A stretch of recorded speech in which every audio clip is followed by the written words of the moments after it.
ډېره چینج شو ده، ډېر انتظار کوئ، موږ به درځو.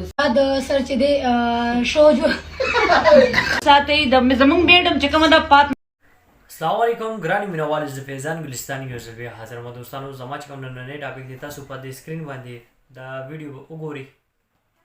خامخا به راځئ، زر که تاسو خامخا درځو. سره به موږ السلام علیکم، زه ستاسو نوري خان. دې ځل په مراد سر چې دی شو جو نو دوستانو تاسو چې دی نو د ویډیو کلیپ هم کتلی وي، دې نه مخکې چې په سټارټ کې به هم تاسو چې دی نو د کلیپ هم کتلي ورکوټې شانې کلیپونه وو. نو ما خپل دوستانو ته اول دا کلیپونه وښیم او هغې نه پس بیا چې دی نو د ویډیو په باره کې خبره وکړم. نو دوستانو تاسو د کلیپونه هم صحیح کړل.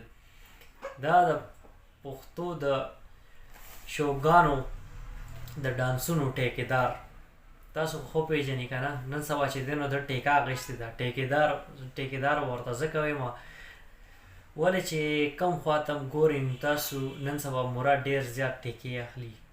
نو بیا هغې دپاره هغه بیا کسان هم چې دی نو راغونډوي او سپونسر کوي.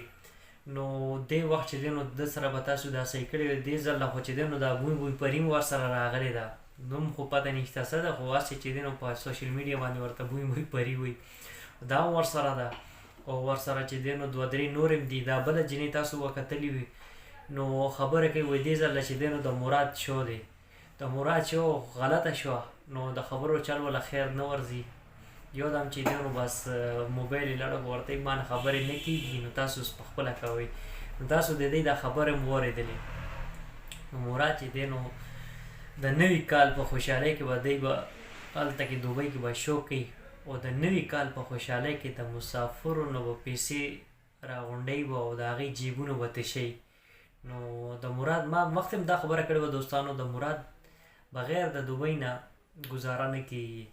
دلته کې تاسو به کتلي نن هم چې دی نو لاس شوی ده په پېښور کې.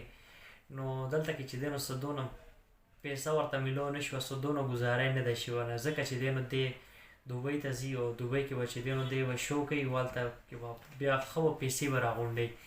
نو الله پاک د مسافرو په حال باندې رحم وکړي او هغوی له دې الله پاک هدایت ورکړي چې په داسې ډمانو باندې پیسې شیندي. نو بس دوستانو زما دا میسیج او دا پیغام مو ما له خپل دوستانو سره شیر کوم. که ویډیو کې ما نه څه غلطي شوي نو زه بخښنه غواړم. انشاءالله ډېر زه تاسو سره به یو نوي ویډیو کې به ملاقات کېږي. دا خپل ځان ډېر ډېر خیال ساتئ. د لوی الله په امان، والسلام.